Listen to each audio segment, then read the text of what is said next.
Hello, everyone, and welcome to our broadcast. Good afternoon, and if you happen to be on the West Coast, it might not be the afternoon quite yet. Welcome to today's event entitled Sharpen Your Competitive Edge with ERP Solutions for Construction and Engineering, hosted by Illumity. My name is Rihanna Thompson, and I am your moderator for today, and we have just a few announcements before we begin today's presentation. This webinar is designed to be interactive between you and our presenter. So if you have any questions during the presentation, feel free to type them out in the chat and we'll voice them to our presenter. We will hopefully have time to get to everyone. Slides will advance automatically throughout the event, and you will receive a copy of the slide deck and instructions on where you can find the recording in a follow-up email. And now on to our presentation of Sharpen Your Competitive Edge with ERP Solutions for Construction and Engineering. Today's topic will be presented by Rory Friedman, Managing Partner at Illumity. Hi, everyone. Thanks, Rihanna. As Rihanna said, my name is Rory Friedman. I'm a partner at Illumity, and my areas of responsibility are mining and engineering and construction. I have 20 years of SAP implementation experience, and within SAP, it's mostly on the logistics side, so supply chain, production, and maintenance. I've been with Illumity since 2007, and I work out of our Toronto office. The presentation today, I want to go through the following agenda. We've just done introductions, so I just want to spend a little bit of time going through Illumity, who we are. And then I wanted to talk about our methodology and approach, particularly in deploying our engineering and construction projects, because they are a little bit different than some other SAP implementations you may have heard about. So I'll go through the approach. I'll talk a little bit about our engineering and construction template, and then the actual deployment of that template. Then I want to focus on the following 4 areas that I find of a lot of interest within our customer space, particularly project management, equipment and tools management, workforce management, specifically around labor dispatch, and then usability and mobility. These are 2 items that are near and dear to everyone's heart, especially with the advent of smartphones and tablets, where people want to transact more using these devices, and how SAP and Illumity support that initiative. And then just to close off with a bit of a summary, and then any questions that you might have. As Rihanna said, if you do have questions during the presentation, I have no issue with you just raising them in the chat box, and Rihanna will let me know that there's a question and we'll address it. If you want to wait till the end, that's up to you as well, but I don't mind being interrupted. So just a little bit about Illumity. We've been in business since 2000. These are just some high-level statistics. Our happy customers, the number of consultants that we have working on projects, the number of engagements that we've had, just some revenue statistics, and something that we're proud of is our top partner 5 years in a row with SAP. We've been working on template-driven projects since 2008, 2009, as we think it provides our customers with cost surety, and also mitigates risk during implementations. And engineering and construction is one of those areas that we do have a template that's defined that helps us provide value to customers and deliver projects on time, on budget. I'm going to spend a little bit of time talking about that now.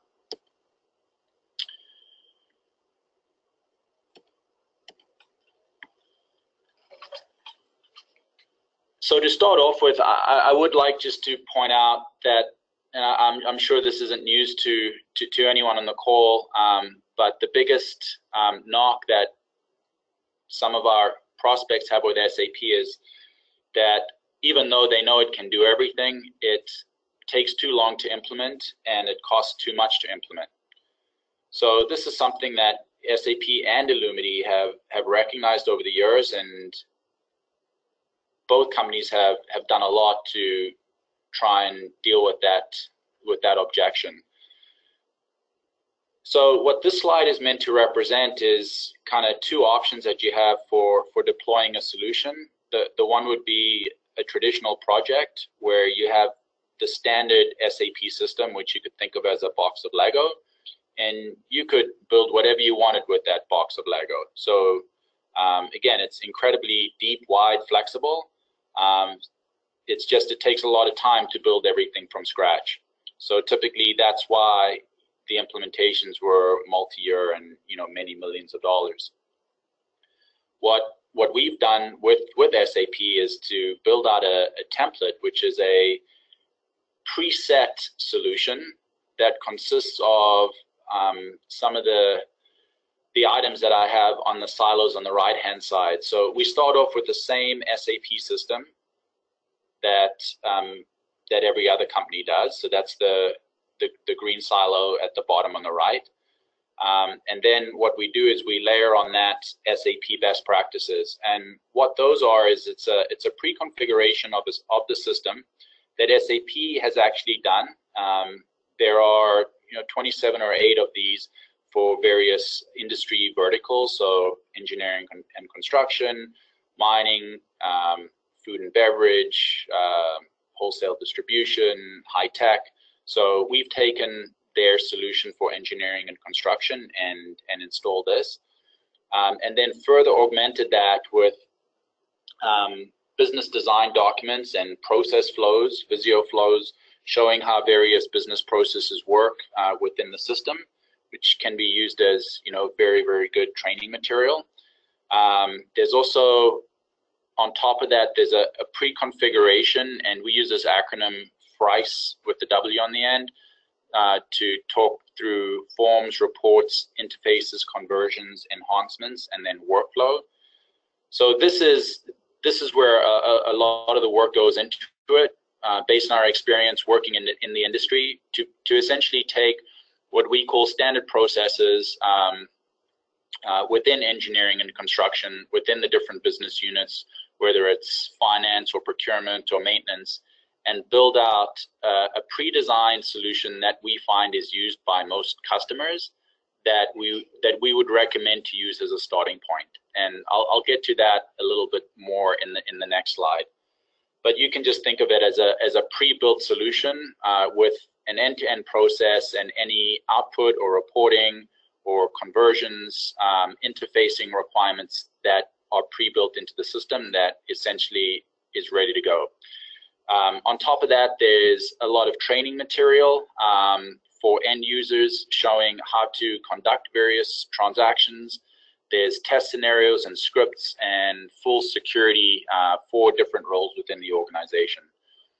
So what all this does is it allows the remaining effort on the project to be vastly reduced, because we've got a project that's roughly 70% completed before we start, if we leverage the template. And obviously what this is going to do, it's going to shorten implementation timelines, thereby decreasing implementation cost. It reduces risk because we're using a solution that's being used by others in the industry, and we also get to leverage and adopt leading practices, which is what the whole solution is based upon.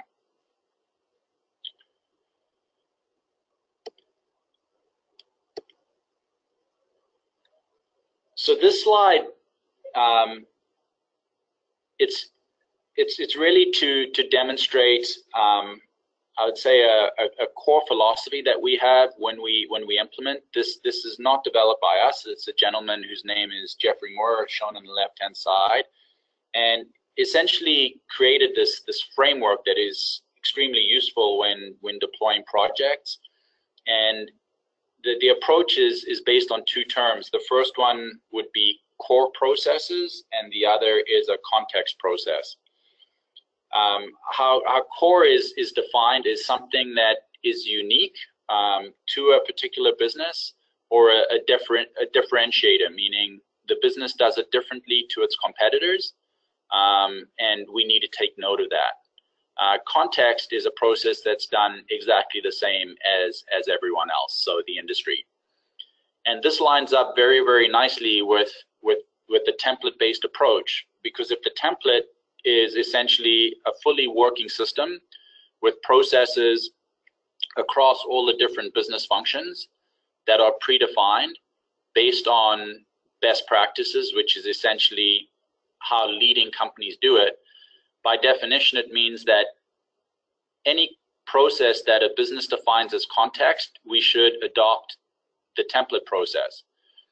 And anything that's core, meaning it's unique, or a differentiator, means that we should spend time understanding the differentiation, why it's different, and if there's a good reason, then we should configure that uniqueness or differentiation into the solution. So what this means is that the time that we spend on the project really should be focused on uniqueness, and we should really adopt the best practices or the template-based processes for anything that's contextual. And what we find is that this focuses the implementation team very, very, very clearly on what's actually important for the company and what makes them different, as opposed to where they're the same. And it makes sure that we spend time and money on uniqueness, as opposed to processes that are performed the same as everyone else. I'm now going to get into an area of the presentation where I'm going to speak a little bit more specifically about some of the functionality, and I'll start off with this slide, which breaks it down nicely into the different areas of an engineering and construction company, and then I have some further slides which gets into more detail that I likely won't spend that much time on, but we will be circulating this presentation afterwards for your reference, and you can go through the detail at some future point. But because the SAP solution is an integrated set of capabilities, a lot of the companies that implement SAP do not implement everything right out of the gate. But because the system comes delivered with all the features, it's always good to know what you bought. And what this slide tries to demonstrate in a very high level is what are the capabilities within the different areas of an engineering and construction company that would be beneficial. So the main areas would be project management, procurement, fabrication, asset management, service management, financial management, human capital management, environment, health and safety, and then a whole bunch of technology that kind of overlays everything. And you can see there we talk about business intelligence or analytics, mobility, workflow, cloud solutions, security and administration, and then document management. So I think the point of this slide is to demonstrate that the offering is very deep and wide, but at the same time it's incredibly flexible, and it really allows our customers to implement what makes sense based on a point in time. So as the company grows or matures, and there's a need for layering on additional functionality, if a business case could be made to implement it, then we would want to work with our customers to do it. Otherwise, it really just sits in a dormant state within the system, waiting for an opportunity. So just to further point out, depending on the actual type of company you are, some of these modules would be more or less necessary. So for example, a heavy highway contractor, asset management is obviously going to be incredibly important. However, a general contractor who doesn't have as many fixed assets, won't have the need for all this capability. And again, The beauty with SAP is that it does have all the capability within it. You just decide what features and functions you want to turn on based on the scope that makes sense.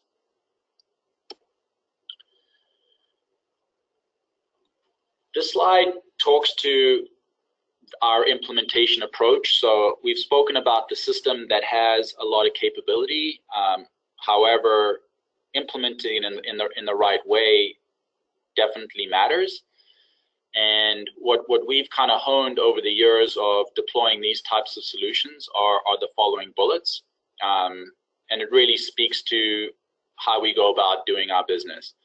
So the first slide I think is very important is we want to accelerate our clients' time to value, meaning we believe that putting in a solution as quickly and responsibly as possible will allow our customers to start leveraging SAP to run their business. So we want to get them running on SAP as quickly as possible, while doing that in a responsible manner, meaning we're not going to compromise quality.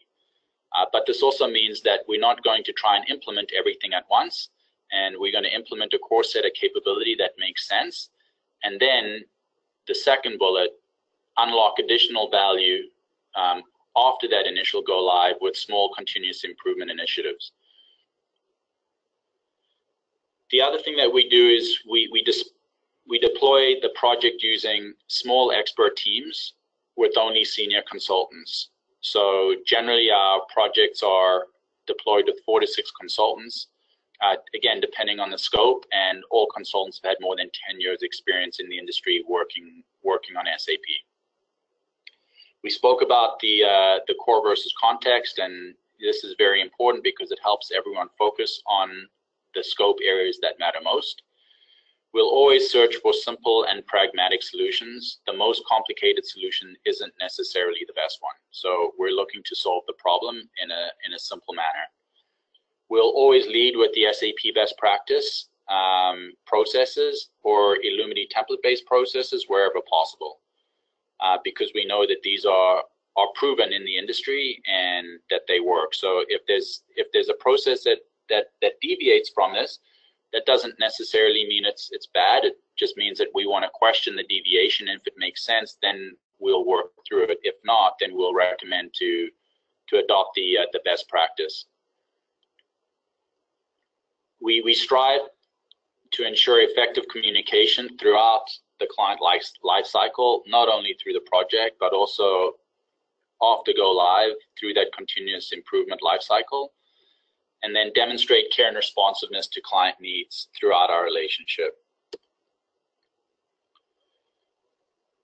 The next few slides talk more to the specifics within the different functional areas. So you can see that this slide is showing some of the capability that's available within the financial area of SAP. So the way that you would just interpret this is financials, general ledger, accounts payable, accounts receivable, fixed assets, and management accounting. For those of you that have heard of SAP, you'll probably know that they love their acronyms. So next to it, I put the SAP acronym in case you see any other collateral that mentions these. It's just a little bit of a glossary. So fixed assets is asset management. Management accounting is CO. So again, the next few slides just talk through some of the other functionalities. So there's a full suite of project costing capability. So project management, which I'll get to in a little bit more detail, but handles really all of the cradle to grave project management functions, as well as project billing. Service management for those companies that require some sort of service capability once the actual construction project's completed. We have that capability too. On the purchasing and subcontractor management, most of the standard functionality is all there.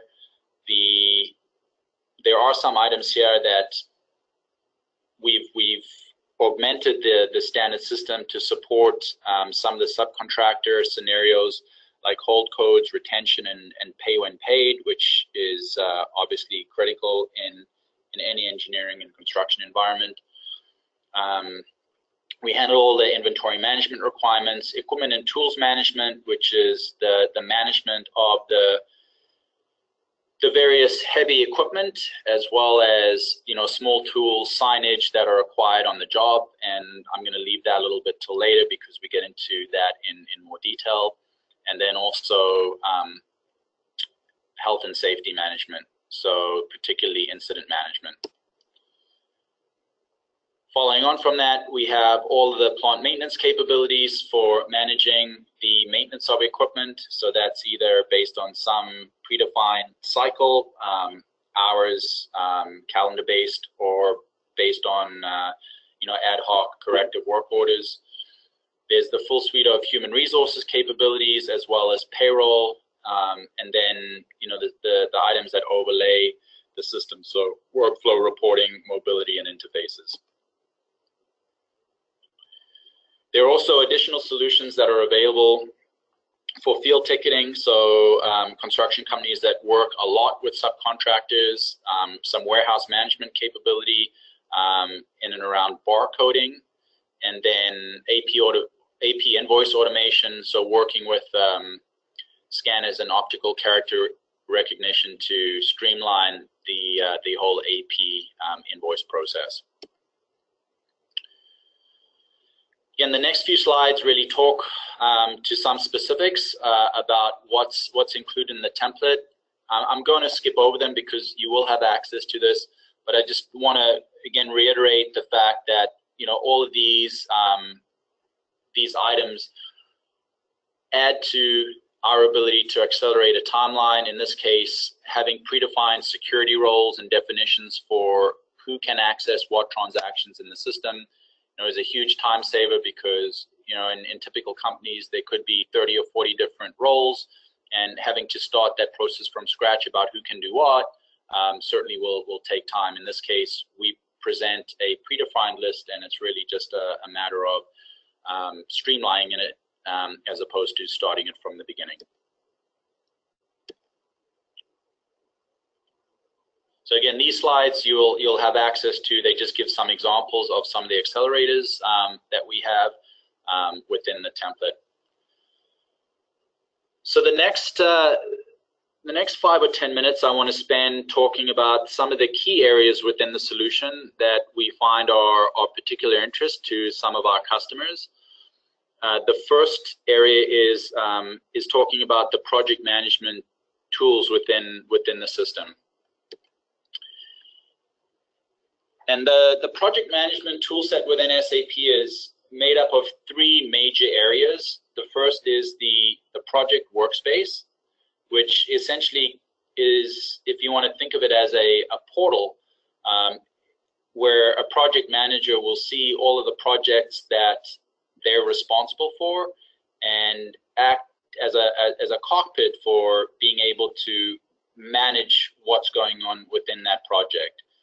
And it's a very user-friendly interface with the various analytics available, so that you can try and point out issues or raise issues that are happening on projects and manage by exception, as opposed to having to go through and run reports on every single project to see where you're at. So this workspace is configurable by project manager, and there's a series of alerts and, you know, colors that you can use to point out issues within projects that allows you to focus your attention where it needs to be focused.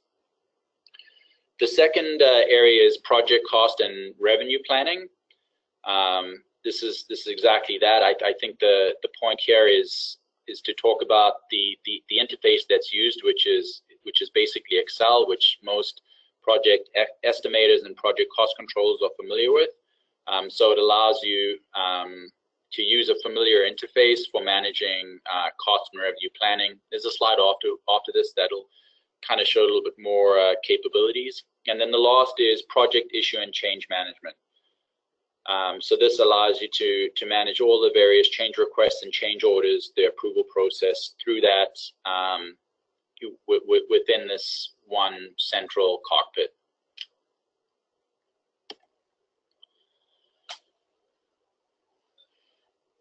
The project workspace, what this allows you is one area in the system that gives you a cross-project view of what's happening. So a project manager will be able to see the various projects that are assigned to them, and using various statuses, red light, yellow light, green light, they'll immediately be able to see at a summary level where they are on the project, costs, revenues associated with that work in process.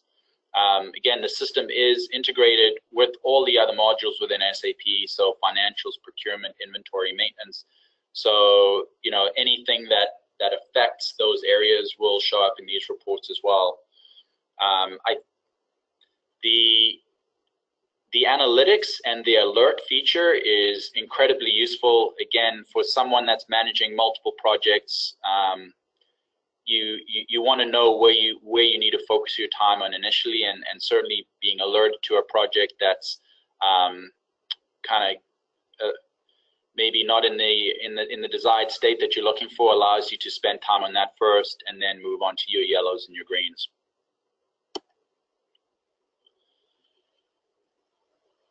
The features around project financial planning, so that's really managing your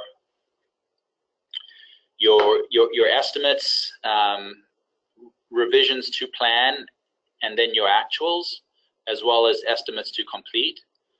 So it talks about the flexible planning resources and the tools that are available. I mentioned this a little bit earlier, and Excel is the tool that's used. And it's used in a real-time capacity, so it's an Excel front end that sits directly on the SAP HANA database and allows for manipulation of the project in real time. So you don't have to do download and upload capabilities and then lose a direct connection with the underlying data. So it allows you to manage your forecast, your estimates in real time with the actual data that's in the system. It has multiple planning capabilities, and also, you know, various key figures for keeping track of let's say hourly or dollar values. So if you wanted to keep track of the various production that happens on a daily basis, so kilometers of asphalt laid or cubic meters of concrete poured, it allows you to keep track of those as well, and then compare those against the hours or the dollars associated with that. And then lastly, the change management features. So this is a very, very comprehensive set of functionality within the system that allows you to manage the whole change process, from entering change requests all the way through to combining them into change orders and managing the different approvals. The real beauty of this module is that it allows you to actually plan from an hour and cost perspective the impact of each change, combine them or summarize them into multiple change orders, but then automatically update the project if those change orders are approved by the customer. So there's not duplicate entry because the system's integrated. The changes sit kind of apart from the project from a cost perspective until they're approved, but as soon as they're approved, that budget then gets added to the project and can be tracked in a separate bucket, but you don't have to go and then update the project afterwards manually once the change order has been approved. And again, along with all the other modules, there's a really, really great set of analytics that allows you to slice and dice the data in any way you wish.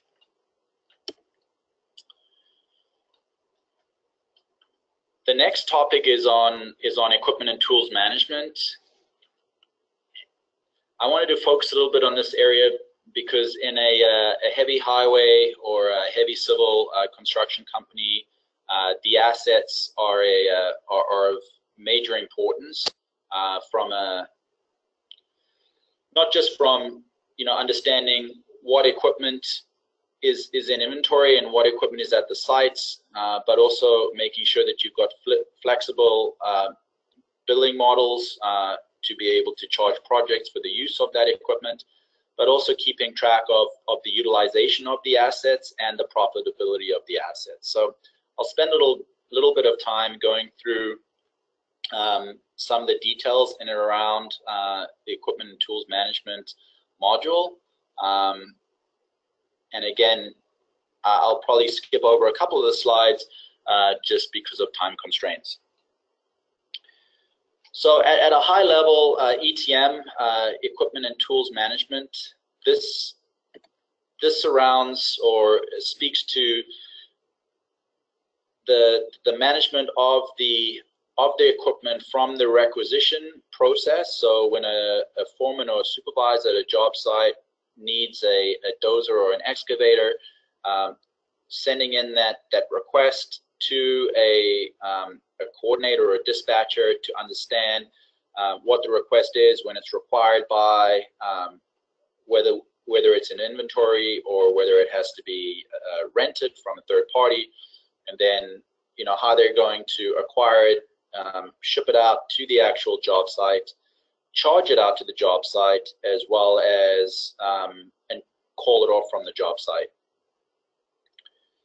So that process that I just spoke to, I'll go through in a little bit more detail, and then behind the scenes, the system is keeping track of the actual usage, the utilization, and profitability of that equipment just based on the day-to-day transactions that happen with that. So for a piece of equipment, essentially, when it's being charged out to the job site, it's gathering revenue. And any time it goes in for maintenance, there's obviously going to be costs that are incurred against it, as well as insurance, depreciation, and licensing and various other costs. So the real beauty of the system is that it handles each piece of equipment almost as a profit center, so that you can manage and see profitability by equipment at any point of time. So the first part of the process is the actual requisitioning of the piece of equipment, and as I said, this would be done by a project manager, a foreman, superintendent, and the real benefit in SAP is that you don't have to requisition an individual piece of equipment, but you can requisition based on traits or characteristics of the equipment. So if you wanted a particular dump truck, you would just need to put in what are the characteristics of that dump truck. So what is the tonnage, how many axles, and so forth. And based on that, the dispatcher can see what's available and meet that requirement, as opposed to having to search for a particular piece of specific equipment.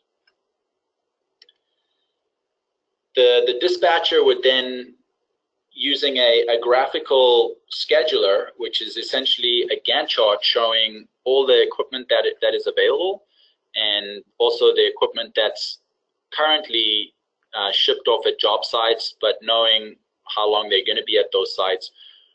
Based on when the requirement is, they'll look to see what are the characteristics, what do we have in inventory in the yard, or what is available at project sites and will be called off in the future. So they're able to locate a piece of equipment and then schedule the actual dispatch or the shipping of that piece of equipment to the job site.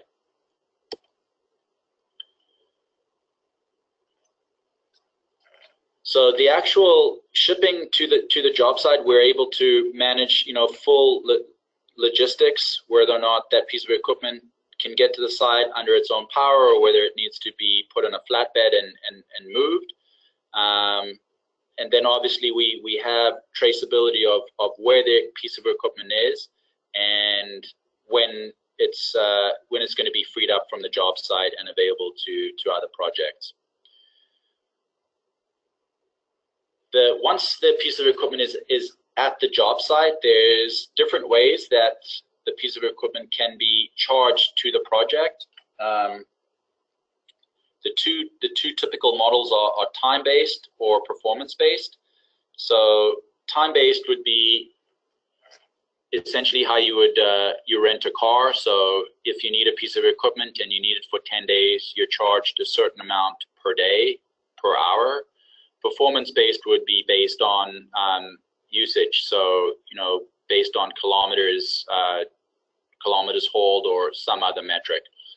Again, there would be defaults defined for the different equipment, and the flexibility of SAP will allow you to have project-specific billing if you need to, or standard billing across projects. So you can be as specific if a certain piece of equipment needs to be charged to a particular project at a certain rate. That can all be set up within the master data of the system. So once it's set, you don't need to worry about it. And all of those pricing records can be set flexibly, and then based on the shipping of the piece of equipment to the project, it just kicks in. A job runs every day and charges the project whatever has been set up against that piece of equipment. The last piece, and again, it's I would say the high level look at this is the analytics. So understanding all of the data behind where the piece of equipment has been, what it's charged out at, and what it's cost, and then also the maintenance of that equipment, because SAP maintenance is also inherent in the system. When the piece of equipment is in the shop for maintenance, it's obviously shown as not available to the dispatcher, but then also maintenance costs and preventive maintenance, that's automatically booked against the piece of equipment from a profitability perspective.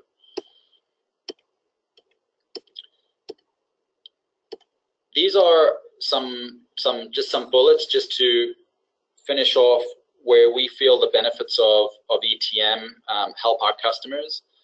So from a requisitioning perspective, we make it very, very simple for the project managers to request the type of truck that they're looking for or the type of equipment as opposed to specific equipment. Again, if you've got, you know, some companies can have 400 or 500 pieces of equipment, and looking for a specific one is definitely not efficient. There's tools in the system, as I said, from managing the requisition process all the way through to planning, scheduling, dispatching, shipping, and then ultimately calling it off the site.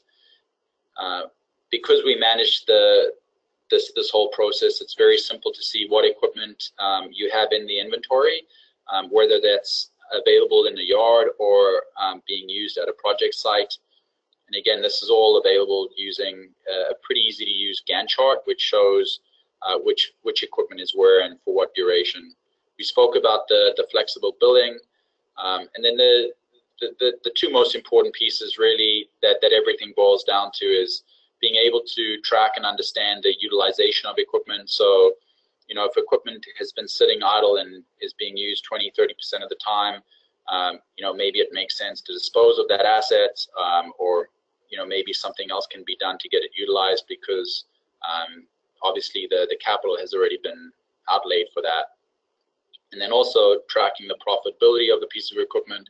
You know, the piece of equipment might be utilized, but for various reasons, maybe the insurance or maintenance or running costs of that piece of equipment are incredibly high. So if you're not able to see the profitability of the equipment, you wouldn't be able to make a decision to say, you know, maybe it might make sense to dispose of a piece of equipment and acquire a new one if a certain piece of equipment was costing you more money than it was making.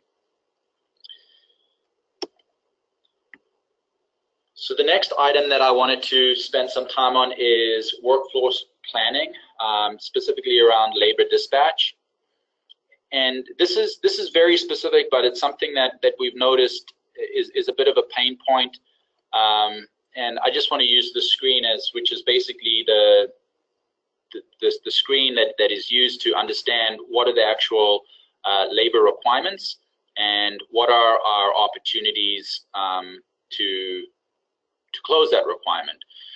So how this will work is a supervisor, similar to how they would create a requisition for a piece of equipment, they would also, if they need an additional skill set on their project, they would go and create a requisition for a certain person, whether it's a piece of an equipment operator or a certain tradesperson. There's various skills that are maintained in the system and linked to employees' HR profiles, which show whether or not they have a proficiency in that area.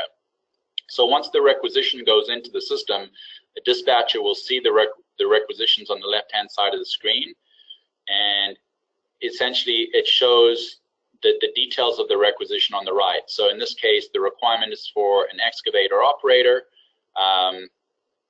Roger, who's in the lead of Crew 4, has requested that. It shows who's on Roger's team, and then it also shows the candidates that meet that requirement as being an excavator operator.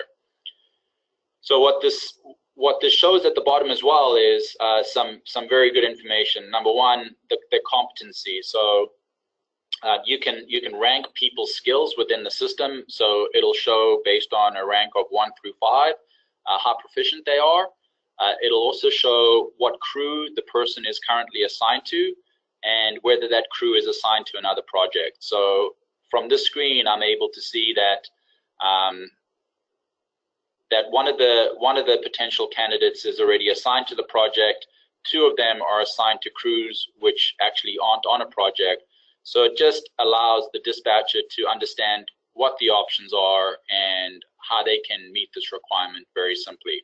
And once they've selected a suitable candidate, it can be assigned to the crew, and an email notification gets sent out to the candidate, letting them know what crew and project they're on and when they start their new job.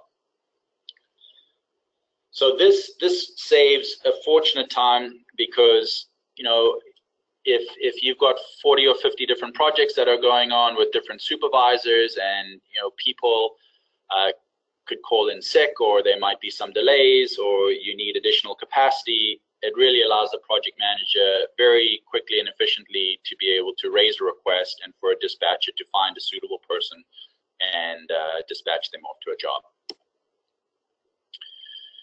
Usability and mobility is obviously of incredible importance, and SAP and Illumity have spent a lot of time investing in this capability to truly make the system more usable, because if you make a transaction more usable, it's going to increase adoption and ultimately allow for new users of the system to have to spend less time learning how to use it, because it's more intuitive.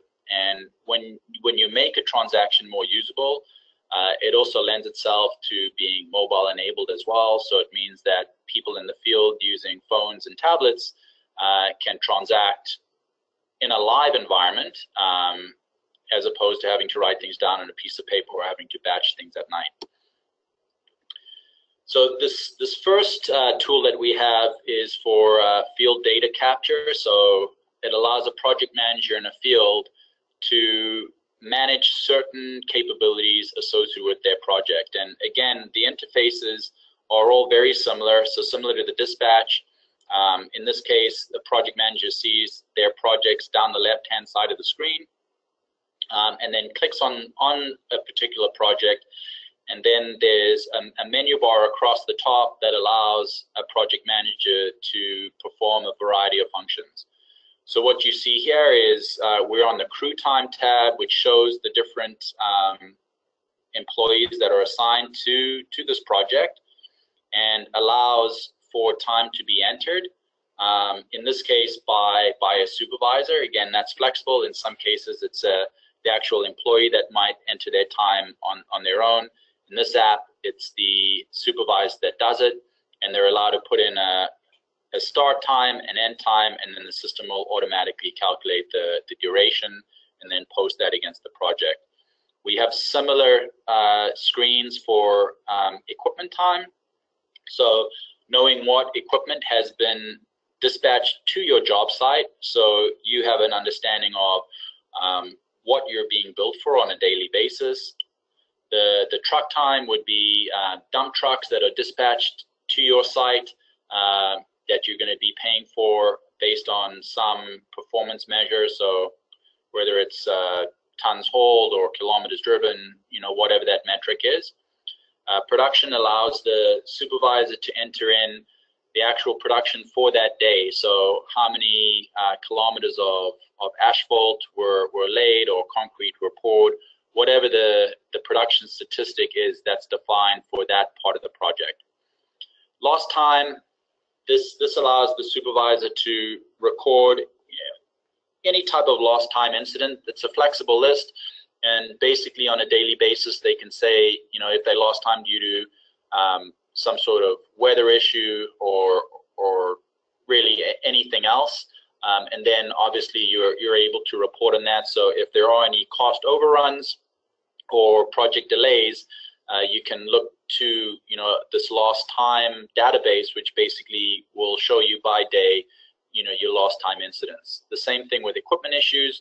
If you do have a piece of equipment that goes down for any particular reason, you would want to log this just so that maintenance has visibility of it. And if you did need to contact them to raise a maintenance request or a work order, that can also be done from this app.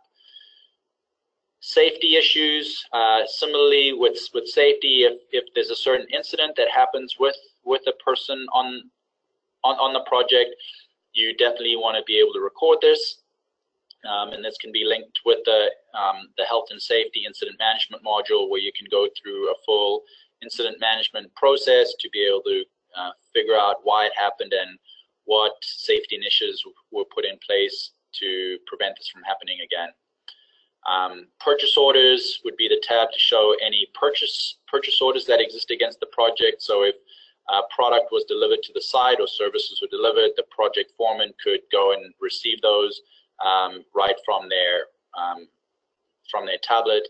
And then there's an area for requisitioning. So if you wanted to be able to requisition new items or equipment or people, it will give you an area on the app for doing that. So essentially what this does is it gives the supervisor kind of a one-stop shop for being able to manage everything associated with their project in one very, very easy use interface. And again, if not all tabs are relevant to a particular project manager, they would just be deactivated. So the next slide talks to some of the mobility in and around maintenance. So this would be requisitioning maintenance for a piece of equipment. So understanding what the actual piece of equipment is, the details in and around that,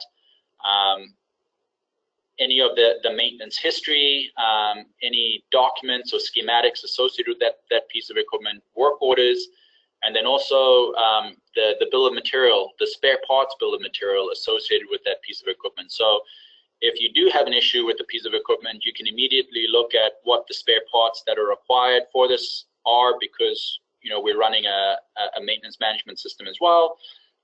You'd be able to see if you have those parts in inventory and whether or not you can actually get a maintenance order cut in that piece of equipment repaired within a short time frame. So this is one piece of maintenance that's very, very useful, that gives a maintenance history and understands your ability to do a repair as well as raise that maintenance request. The next one is for a mobile maintenance technician to be able to go and execute maintenance.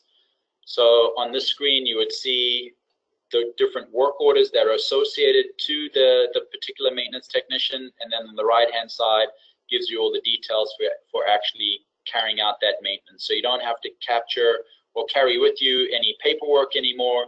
You have full access to full electronic records, schematics, materials, work instructions, and then completing the work right from a tablet, as opposed to having to write it down on a piece of paper and then going back to your yard or maintenance center to put it back into the system to record what you did.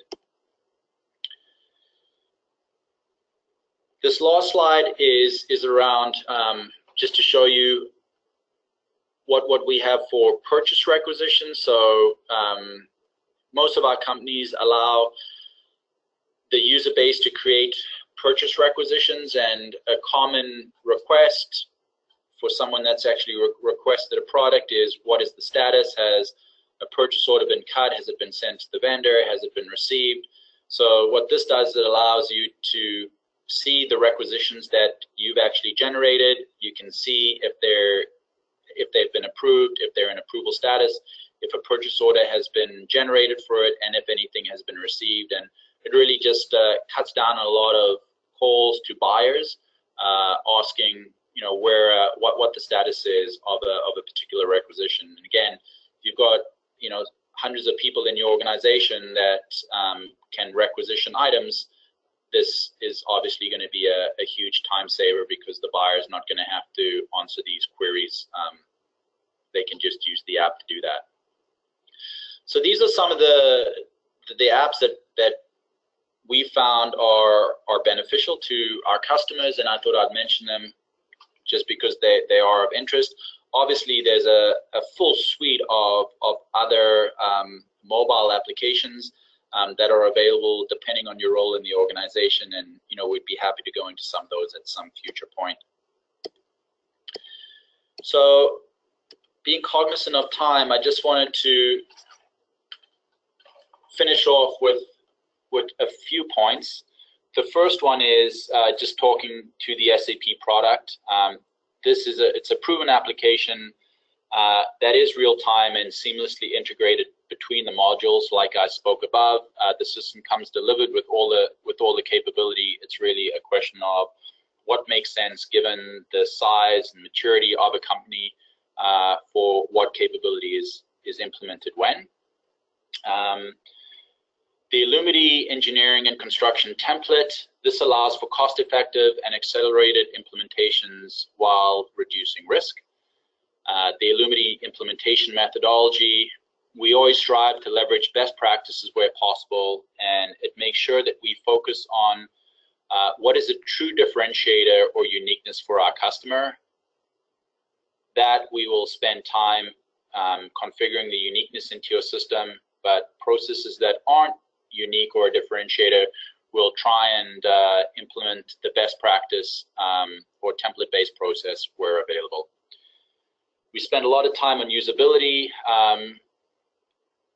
If you implement a system that's easy to use, you're going to obviously increase user adoption, but you're also going to improve data quality.